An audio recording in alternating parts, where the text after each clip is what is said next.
Mr. Lustier is recognized for his 5 minutes. My good Frenchman friend here. Much appreciated. Here's Chairman Fallon, Biggs, Ranking Members Bush. This is Fudbusters right here. This guy in a suit in front of Congress who's about to tell them very beautiful things, wonderful things about guns. Beautiful, terrific. I just want you to know that every time I get a DM from this guy, every time, you know what the first thing he says to me is? He just says 3 letters, and it's not ATF. He just sends come. Come. Every fucking time. I love this guy. He's so fucking great. That's what he sends me. Just come. Beautiful. So here we go. Jackson Lee, thank you so much for the invitation and for the opportunity to speak on this important measure. I'm an attorney working in the Second Amendment space. I'm a child of immigrants, and I guess in following their lead, I decided to do a job that most Americans didn't want to, and that's protecting fundamental rights. I've been studying the law and policy of arms for... He nailed it right there. It's a job that most Americans don't want to do, protecting fundamental rights, because most Americans don't want to do that. Most lawyers don't want to do that. Protecting fundamental rights isn't chic and sexy. Personal injury, chic and sexy. Protecting non-fundamental rights, chic and sexy, because those are popular. Those are in the cultural zeitgeist. Protecting trans rights, gay rights, whatever, all those things. Fundamental rights, like the Second Amendment, like free speech, it's old and busted. For over a decade. But I think most important for this hearing is my experience representing individuals and small businesses who have been caught up in some of the flip-floppery that ATF has engaged in. Flip-floppery? Representing individuals and small businesses that have had their lives shattered, their employees left jobless because of, frankly, innocent omissions that were characterized as intentional misconduct by the ATF. These individuals, oftentimes in the firearms industry, are employers with less than 15 employees. That's the majority of the industry here. And I've represented these people for nominal or no fee, frankly, because I feel it's the right thing to do. And what I've seen ATF doing in these prosecutions is extremely concerning. The threats that are posed. You know who's another great guy on this? I don't want to leave him out because I've had 2 guys who routinely fight the ATF. Matt here, Fudbusters, and then another guy named Benjamin Blatt. And both of these guys are fucking stalwart champions of the Second Amendment, our right to own guns. And what they do is critical work. It is critical work. And we can't oversell how important it is to have guys like him, have guys like Benjamin Blatt fighting on behalf of us for our right to what is written down in the fucking Constitution, because the government consistently wants to pretend it's not there. Posed by ATF's overreach are not theoretical. They're very real. And they're not limited to arm braces or the zero tolerance rule either. I'd like to tell you guys about Patrick Tate Adamiak. He was a 28-year-old Navy sailor, and he was recently convicted for dealing in machine guns. Now, looking at that headline might not cause you to take a second thought. But when you scratch a little deeper, the machine guns Tate was convicted of dealing in were actually boxes of cut up, inoperable parts that the ATF had approved the importation and sale of as unregulated parts kits years ago. And then in an unpromulgated, unpublicized change of opinion, ATF decided that that amount of cut up was not quite cut up enough. Imagine that. Imagine that. You're a guy, you import a bunch of parts. The ATF has expressly approved them. You start selling them. Then in an opinion that just comes out of fucking nowhere, they recategorize what they've already approved as now a machine gun, and you're suddenly committing a felony. Just because they changed their mind. Was there a law change? No. Was there a vote in Congress? No. Did the president sign this bill into law? No. Was there public review? No. Fucking unreal. They'd secured a conviction, and again, 28-year-old Tate, who dealt in parts that were purchased in open commerce with a credit card, is now awaiting sentencing, and his plans of marriage are indefinitely on hold. I'd like to tell you about Matthew Raymond Hoover, who's a political commentator who is accused of advertising metal cards with a drawing of an alleged machine gun part on it. We talked about this. This guy is a YouTube guy. The case he's talking about now is a YouTube guy, and he has a metal card with a drawing, not an indent, not a perforation that you can punch out, just a drawing of a particular type of auto sear.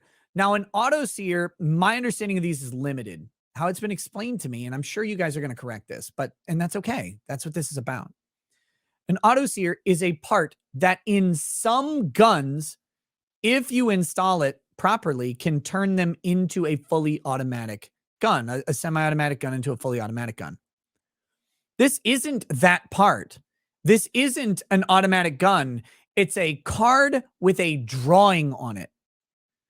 And what you have to do to make this into an auto sear, and if I'm not mistaken, the gun that this would actually work on, the particular gun, is an extremely rare, like old World War I gun or something fucking crazy.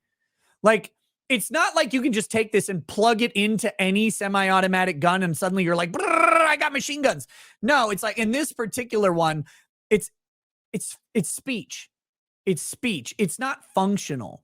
But what the ATF did is they hired some fucking asshole to sit there with a grinder and grind down to the drawing with like a, I don't know if it's like a lathe or a Dremel or whatever, grind this fucking card into that shape and cram it into this gun that basically no one has. And then they're like, oh, he's selling machine guns. It's a YouTuber selling a picture. The picture is the speech. That's speech. That's a First Amendment issue. It's not even a Second Amendment issue. Fucking unreal. Drawing. ATF took the incredibly aggressive position and vindictively is prosecuted Mr. Hoover, suggesting that this drawing is actually a combination of parts.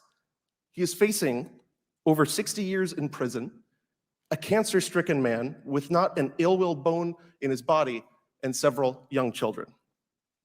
I think it's important Fuck when the we ATF. think about the pistol brace problem to look at what law we're dealing with. We're talking about interpretations of the National Firearms Act. This is an act that in its original drafts sought to regulate handguns. Based. And this is why it sheds some light as to just how absurd the pistol brace problem is. Short-barreled rifles were added to the act to correct an obvious loophole to a handgun restriction. For it was raised in the hearings that if pistols were regulated, but you could simply cut down a rifle, well, that would be the effective equivalent of a pistol. Later on, to secure passage, the reference to pistols and revolvers were slipshottedly removed, but the vestigial remains of a pistol regulation, the barrel length restrictions, were there, leaving. This was last time Matt was on the show, he talked about this because I was under the mistaken impression that they intentionally went after the short-barreled rifles and shotguns because they were easily concealable. Wrong. They were going after pistols. It's amazing that they were going after pistols, but then they didn't go after pistols, and pistols have been the most protected class of firearms since. But they left in short-barrel rifles and shotguns. But that's not because they were after short barrel rifles and shotguns as particularly dangerous. They're after them because they were pistols. It's unreal. But that's the reality of this case, of this classification. The National Firearms Act is a travesty. And it was attacked in United States versus Miller. And if you don't know this is a 1939 Supreme Court decision that allows the National Firearms Act to exist. Which is the first federal infringement on the Second Amendment of any magnitude. It may be the first at all. But the National Firearms Act, which was challenged under U.S. v. Miller in 1939, Miller died prior to the Supreme Court hearing. 4 days prior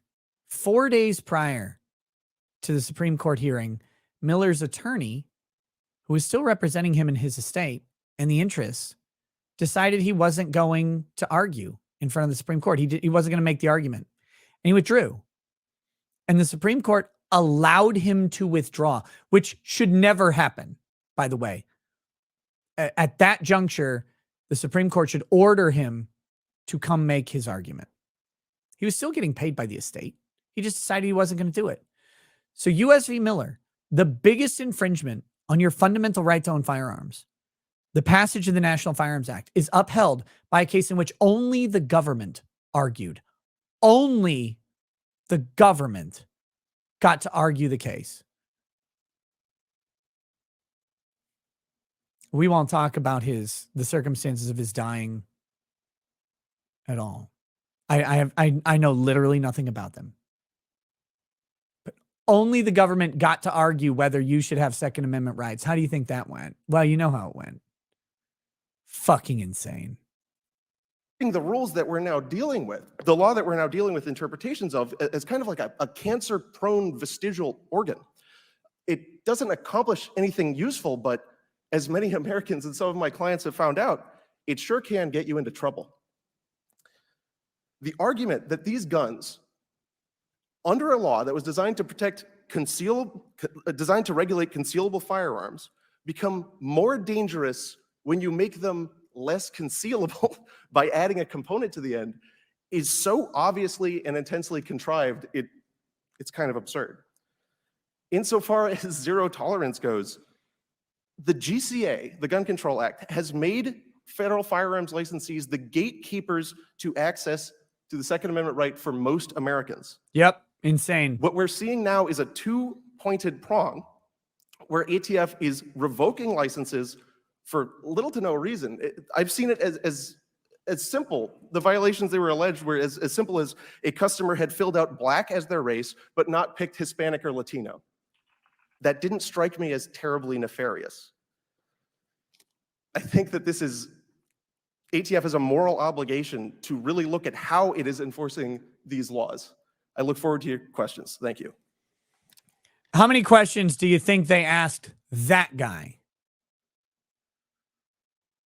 How many questions do you think they asked the fucking expert? How many questions do you think they asked the guy who practices this type of law every day? Fucking unreal.